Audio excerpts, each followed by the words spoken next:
This episode of Gators Breakdown is brought to you by UFM Underwear. Head to ufmunderwear.com and use promo code BREAKDOWN for $5 off your purchase. UFM Underwear. Support your manhood. And also brought to you by MyBookie, where you can double your first deposit. Head to mybookie.ag and use promo code GATORS to activate the offer. Bet, win, get paid at MyBookie.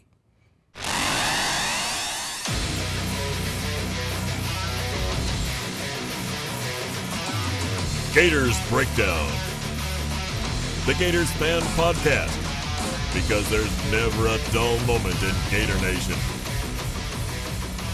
The Gators Breakdown podcast is ready to go.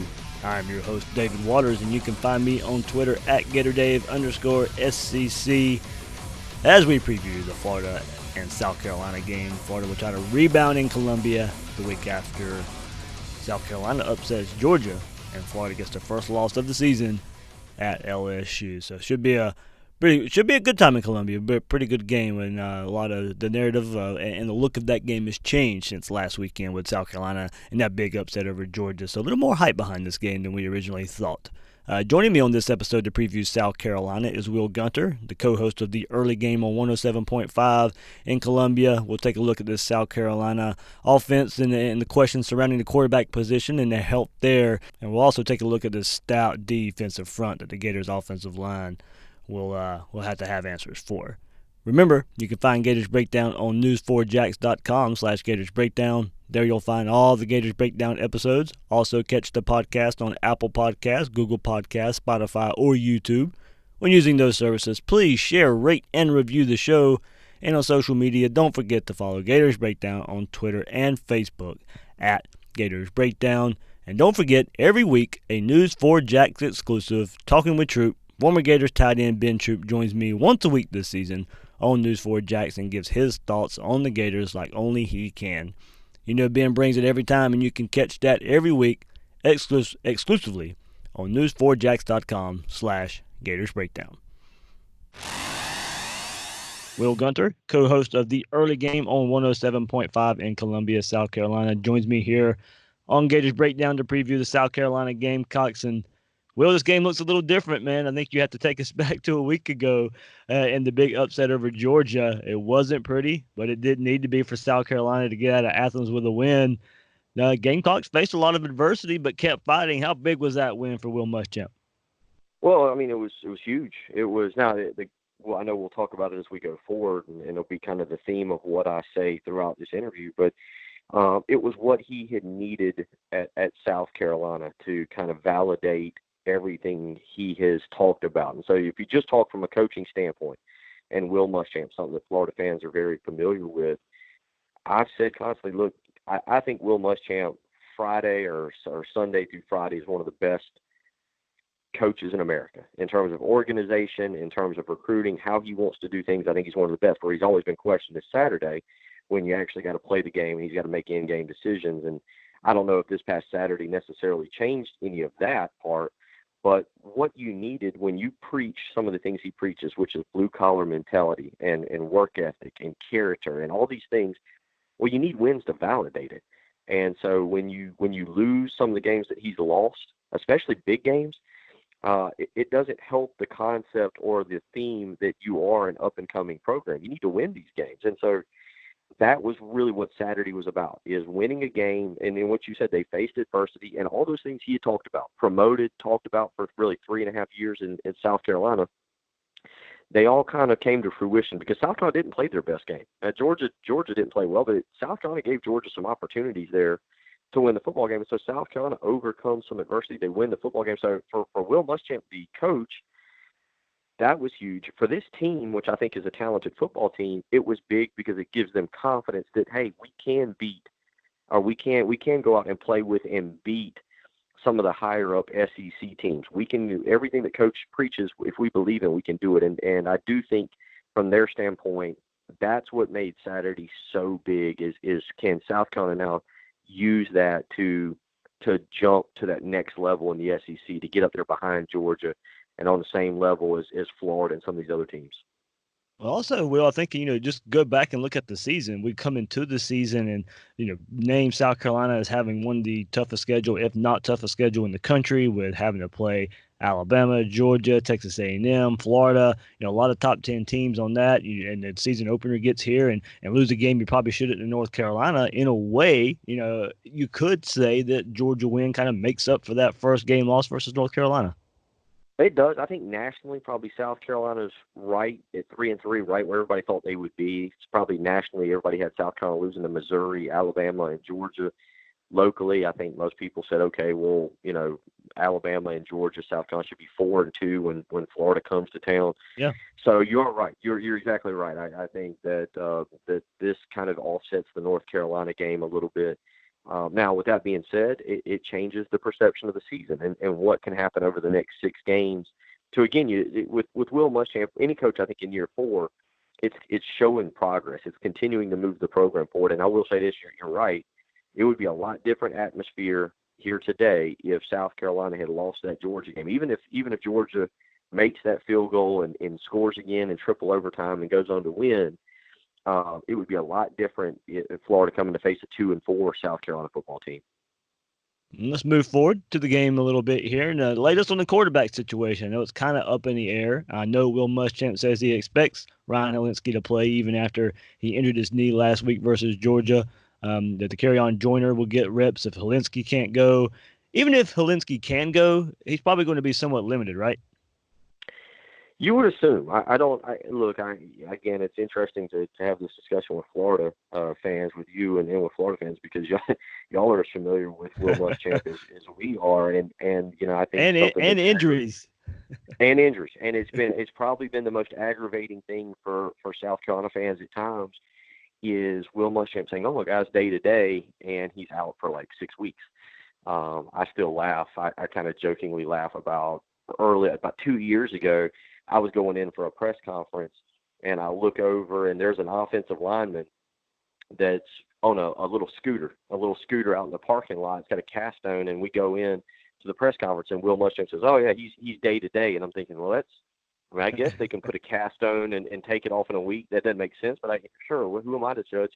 So when he says Ryan Hilinski is healthy and will play, and says he moved around pretty good during Tuesday's practice, yeah, there's a lot of people here who take that with a significant grain of salt and wonder, okay, well, just how healthy is Ryan Hilinski and what can he do on Saturday against the Gators?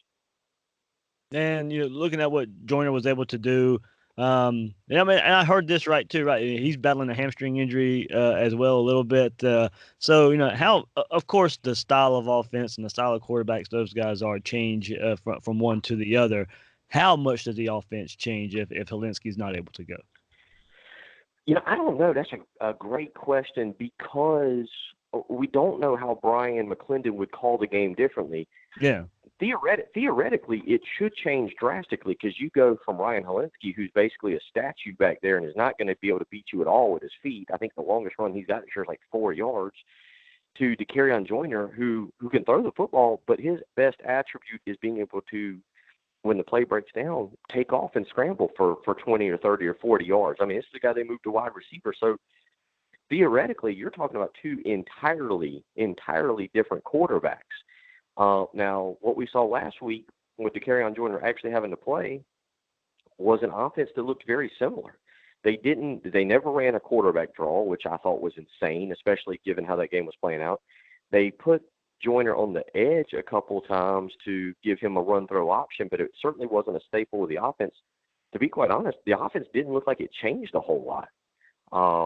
And South Carolina's defense was playing really well, and so obviously they played conservative. But that's a great question when you talk about the scheme of what they decide to run, because it should be very, very different. I don't know if it would be, though. I don't know if they would change their play calling to fit Joyner's skills. There's a feeling in me that they wouldn't. Yeah, I was watching that game last week too, and I was just sitting there waiting for some kind of quarterback keeper from him on some of those, read zone reads and all that. And it never came along. So that is interesting. Like I said, I'm not sure how much. I did hear something about some hamstring injury. I don't know if you could speak to that or not. Maybe that's why he was somewhat limited in running as well. But I was like, man, sitting there watching that game, I was like, one time he keeps this, I don't think Georgia's going to be ready for it. But as you said, we never really saw him run all that much either. Yeah, I don't know. Again, the hamstring injury, obviously, it didn't look like it bothered him. It's hard to say exactly the extent Yeah. of that injury. That was something that, quite frankly, popped up out of nowhere going into, again, Will Muschamp and injuries. Like, it was like Thursday, and they're like, oh yeah, he's had a hamstring injury for about 2 weeks. Everybody's going, wait, what? Like, so it's hard to say now. Since then he's had a bye week, but those hamstrings, they can linger. They can linger all season long. So it's hard to say what exactly the extent of Joyner's injury really is. Okay. Well, when I look at this Gamecocks offense and one player Florida has to limit is Brian Edwards, of course. Caught a big touchdown pass last week versus Georgia. Gets used in multiple ways in this offense. I do think we know with the injury situation at quarterback, we could see him featured even more versus Florida. Yeah, South Carolina's done a good job this year of getting tight ends involved. They want to get Shi Smith a little bit more involved. And so I think, if you see Brian Edwards getting a lot of attention, you do have other guys you can go to, but certainly Brian Edwards is a guy who could have gone to the NFL last year and probably would have been picked late, 6th or 7th round, elected to come back, and he's having the kind of year. He made himself a lot of money the Alabama game. I think he had 9 catches for over 100 yards and was fantastic in that game, and he's had a very good senior season. It's one that you use an example of is hey, here's why a guy comes back to play his senior season, even though he would have been drafted the year before. And so that is something. He is playing very, very well, and he's got a connection with Ryan Holinsky there that seems to be paying off. So he is certainly going to be the guy. South Carolina needs a big play, they'll go to him. And, again, Florida, can they, when it happens, are they prepared to stop it? That'll be kind of the $1 million question. Again, South Carolina does have other guys, but you're right. Edwards is certainly having the kind of senior season that you expect from a guy who wanted to come back and improve his draft stock. Yeah, we talk about, I brought up Edwards because of the quarterback situation. Wanting to get a playmaker a ball. They also maybe lends itself to the running backs getting more carries as well. Were you surprised at how well South Carolina was able to run on Georgia at times last week? Especially they run wide, find some cutback lanes, and find a way to get upfield. I do think Florida coming off a game against LSU where they didn't stop the run so well. And then I think what we're seeing with the South Carolina offense now at the quarterback position may have to lean on the run game a little more. It's the funny thing about Will Muschamp. I was in the minority. I loved the Will Muschamp hire when it was made at South Carolina, because in South Carolina's history, the best teams, especially this century, have been run the football and play defense. You go back to the 2000 teams when Spurrier was dominating down in Gainesville, but when South Carolina had their run under Lou Holtz, it was Andrew Pinnock and Derek Watson, and South Carolina ran the football effectively, and they played great defense. And then under Steve Spurrier, when he was here, it was Marcus Lattimore and Mike Davis, and South Carolina ran the ball effectively and played defense. I have, on my radio show, have been adamant. That's what Will Muschamp football is: run the football and play defense. Here's a stat for you. When South Carolina, in the last 2 years, so I think it's seven SEC games, but what is it? South Carolina played, I think, 4 now. Yeah, 4 now and 8 last year. So the last 12 SEC games, South Carolina has run the ball 34 or more times. In 7 of those games, South Carolina is 6-1 when they rush the ball, combined to rush the ball 34 or more times. The only loss was last year down in the swamp when Florida rallied there in the second half and won the ball game. When South Carolina runs the football, they're effective. It's been that way. It's that Brian McClendon at times has a tendency to want to throw the ball over the field. I don't know how much of the Alabama game you watched. South Carolina ran for 100 yards that day. Rico Dowdle ran for over 100 yards individually. South Carolina running the football and doing it well. It's when they go play a team like Missouri and they run the ball as a team 14 times that they lose ball games. And again, so that there's you wanted that. Was I surprised? That's a long-winded answer to say no. I wasn't surprised they ran the ball effectively.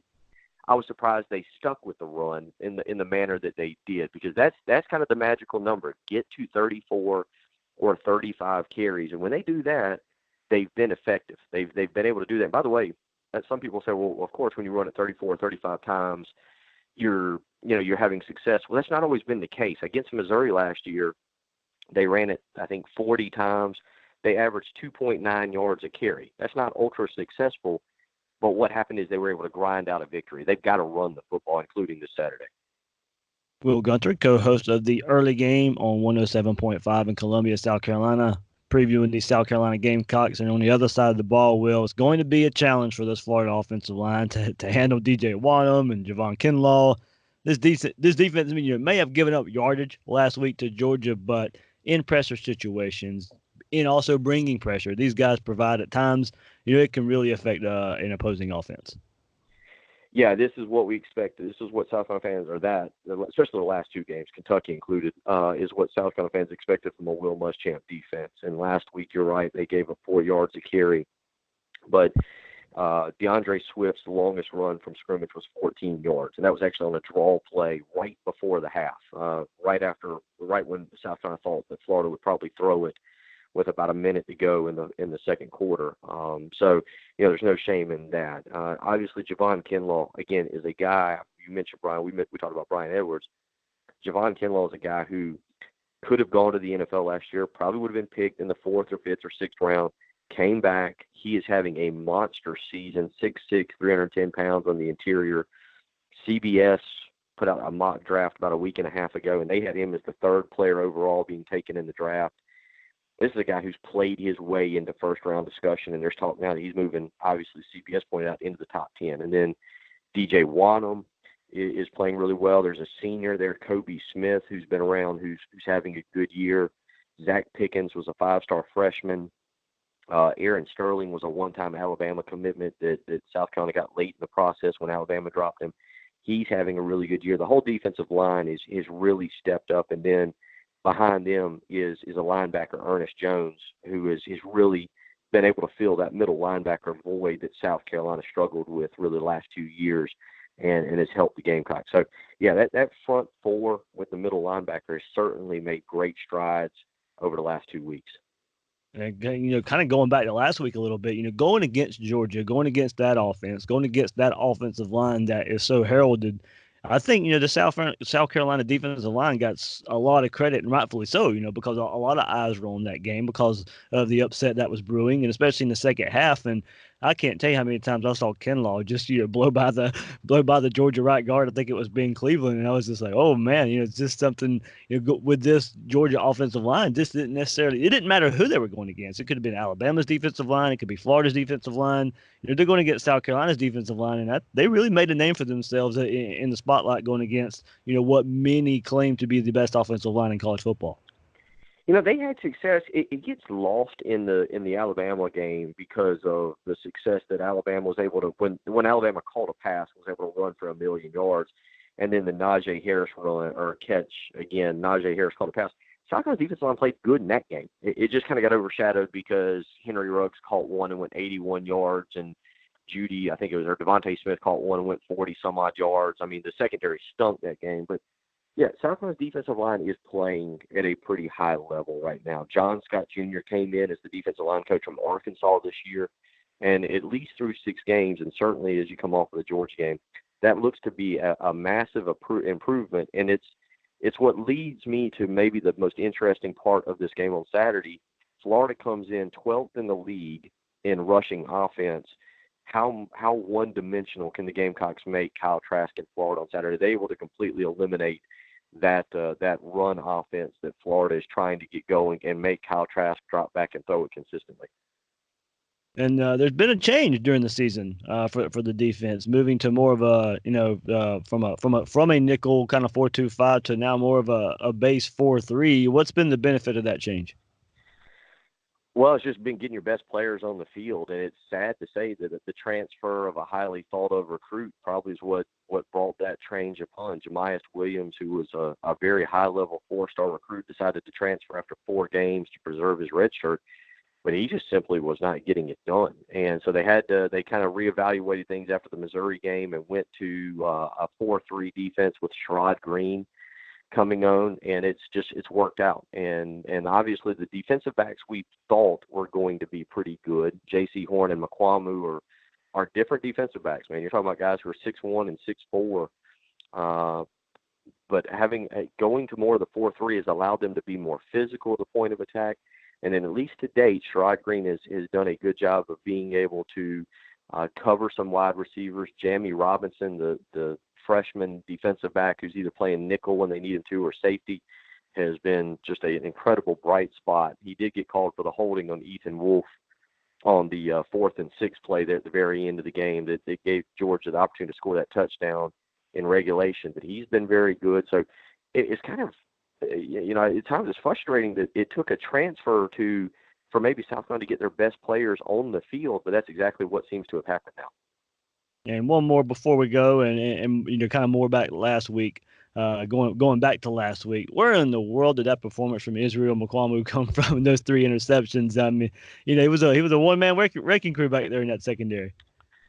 Well, this is a guy who's a different defensive back, and to be quite honest, there's few. I don't even know across the country how many defensive backs could have made the 2 particular interceptions he did. I mean, you're talking about a guy who's 6'4", who should probably be playing basketball somewhere, and I don't know how good of a basketball player he is, but the length that he has, the first interception he runs back, if you go back and watch it, Jake Fromm, it's not a good pass, but also the length, a 5'11" or 6-foot defensive back doesn't make that interception. They don't have the length to jump up and snag it. And then even on the back shoulder throw that Fromm missed with his defensive back, 90% of the defensive backs out there, that thing falls harmlessly to the ground, and you're just talking about a misread. But being 6'4" with his length, he's able to stretch out and make that interception. And then the third one, Tyler Simmons just dropped. But I don't know who they'll match him up with against on Saturday in terms of Florida's wide receivers. It does seem at times that the biggest trouble McQuamu's had is on shorter, shiftier wide receivers. But he's a guy that certainly – he was committed to Florida State under Jimbo Fisher. This is a guy who's highly thought of. Played a little bit last year, and certainly that was his breakout performance. And J.C. Horn on the other side, they got to throw at McQuamu because J.C. Horn was a freshman All-SEC player and is certainly having a good year as well. Well, man, can't thank you enough for joining me here again this year on Gators Breakdown to preview South Carolina. For all my Gators Breakdown listeners who don't know, Will and I found out we have a mutual acquaintance, my wife's stepbrother, and Will are really, really, really good friends. So Will and I knew each other before that. It was just kind of odd how it all came together, figuring out how close we actually were in a relationship.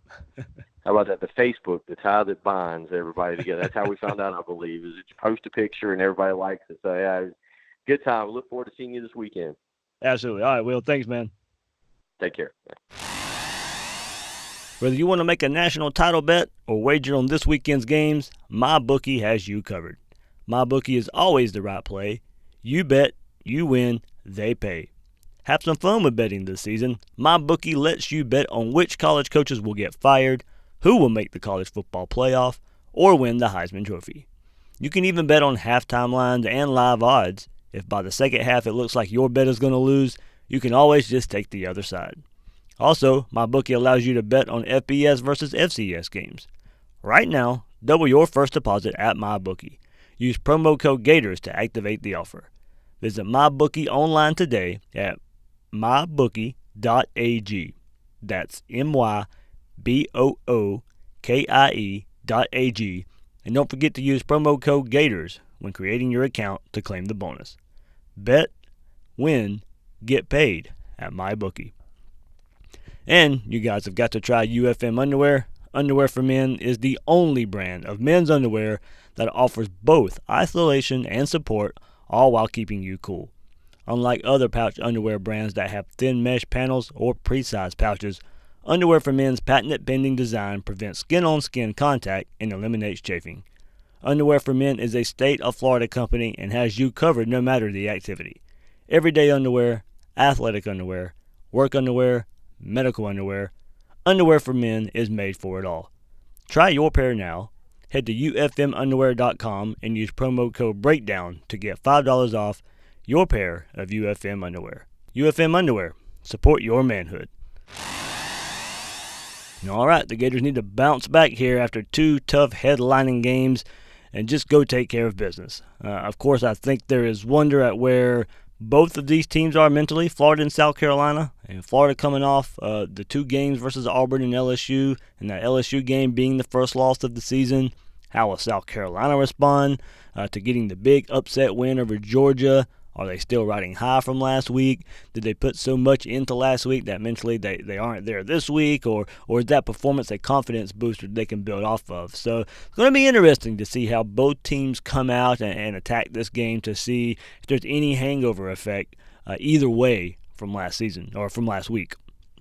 Of course, we look at what South Carolina was able to do last week versus Georgia and apply it here this week a little bit. The South Carolina defense can apply pressure, but overall their defense isn't much to write home about. If you want to go by a quick stat look, 78th in total defense, 47th in scoring defense, 55th in rushing defense, 98th in pass defense. So after what we saw last week from Kyle Trask and Baton Rouge and the rest of the before that, the rest of the season before that, you have to like Kyle Trask's chances to get his through the air. Jake Fromm did last week, but it was the 3 interceptions that killed Georgia and kept South Carolina in the game and led to a win for the Gamecocks. And South Carolina has 8 on the year, so Trask needs to take care of the ball. While South Carolina was able to produce 3 interceptions last week, a lot of that was due to Georgia not being able to test the Gamecocks' manned-up defensive backs down the field. Florida's wide receivers they can test this South Carolina secondary, so I expect some big plays there in the passing game if they're going to be manned up on these Florida receivers if Kyle Trask is given time. Now, the South Carolina defense is coming off its best performance of the year, and this was against an offensive line that's highly regarded as Georgia's. So this Florida offensive line will have their work cut out for them. I think yards can be had on this South Carolina defense, but really, really have to limit the sacks, tackles for loss, and pressure that can lead to turnovers, because I really don't think South Carolina can score enough on Florida. I'm not trying to take into account what happened last week too much here, but in that upset over Georgia, it was the turnovers South Carolina created that won the game for them. And South Carolina hit one big passing play from Helinski to Edwards and, was able to get some nice runs in as well. But with the injury situation at quarterback for South Carolina, I just can't see them scoring enough to keep up with Florida in this one. I really doubt Ryan Helinski plays, and if he does, he's going to be very limited in movement. That paired up with a Florida defense that got embarrassed last week. And I don't think that's a good recipe for South Carolina. Now, of course, the question for Florida here is the availability of Jabari Zuniga and Jonathan Grenard. I don't really expect them to play in this game either. So I think we'll see more pressure from blitzing without those two. If Helinski is the quarterback for the Gamecocks, let the corners play up. But because of the limited mobility, Helinski isn't going to be able to evade pressure for the most part. So bring the corners up, defend the quick passes, bring pressure. And to carry on Joyner is in at quarterback for South Carolina, then he brings a higher threat of running in general, running maybe some zone read option type plays, but. He's hardly a big threat throwing the ball.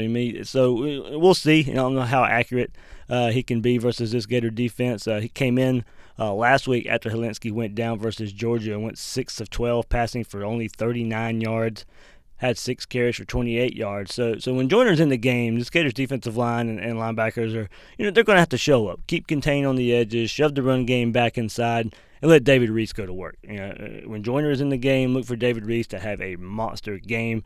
Go back and look at the Auburn game for kind of what to expect from David Reese here. And as I discussed earlier with Will, with South Carolina probably being so limited at the quarterback position, look for a heavy involvement by Brian Edwards, their big-time wide receiver playmaker, in South Carolina, trying to get him to ball in many ways. So if Florida can limit the big playability from Edwards, then you have to like their chances to really control this South Carolina offense and come away with a victory in Columbia. So with all that said, I have 31-10 Gators. I just don't see the Gamecocks offense producing much, even with Zuniga and Grenard probably out. I think their offense gives Florida's offense plenty of possessions to put up points, and Florida comes away with a victory. And 21 points is a lot, I know there, but I just think with the way South Carolina is so limited at quarterback, the health of quarterback there, I just don't think they're going to get much done on the offensive side of the ball, and Florida's offense get plenty of chances to put points up on the board. So let's take a look at the around the SEC, what's going on in different games around the SEC this week at noon. Also at noon, because Florida South Carolina kicks off at noon. Also at noon is Auburn at Arkansas. So Auburn's first game since they suffered their first loss to Florida a couple weeks ago. So after a bye week, they're going to travel to Fayetteville to take on Arkansas. The 3:30 game is LSU at Mississippi State. See if LSU how they keep on keeping on after giving the Gators their first loss of the season last year. Mississippi State coming off a loss to Tennessee. At 4 o'clock, Missouri and a struggling Vanderbilt. I have to think that's pretty much a cakewalk for Missouri there. At 6 o'clock, how does Georgia bounce back from their first loss of the season as they host Kentucky at 6 o'clock on ESPN? So definitely a game to keep an eye on there, and how Georgia bounces back. Their mindset right now in their game before the bye week and the cocktail party. Now at 7:30, Texas A&M at Ole Miss, and at 9 o'clock, late SEC kickoff here as Tennessee goes to Alabama, and we'll see if Tennessee coming off a victory over Mississippi State, but they're not going to have much for Alabama. And, of course, other schools of interest as well. Georgia Tech at Miami at noon, and then Florida State at Wake Forest at 7:30. So that'll do it for this preview episode of the South Carolina Gamecocks and the Florida Gators, as the Gators will travel to Columbia and hopefully bounce back after the first loss of the season last week to LSU. Be sure to check out Gators Breakdown. Episode will be out Sunday, taking a look back at this game. I'm the host of Gators Breakdown, David Waters. You can find me on Twitter at GatorDave_SEC. Guys and girls out there, thanks for listening to this episode of Gators Breakdown.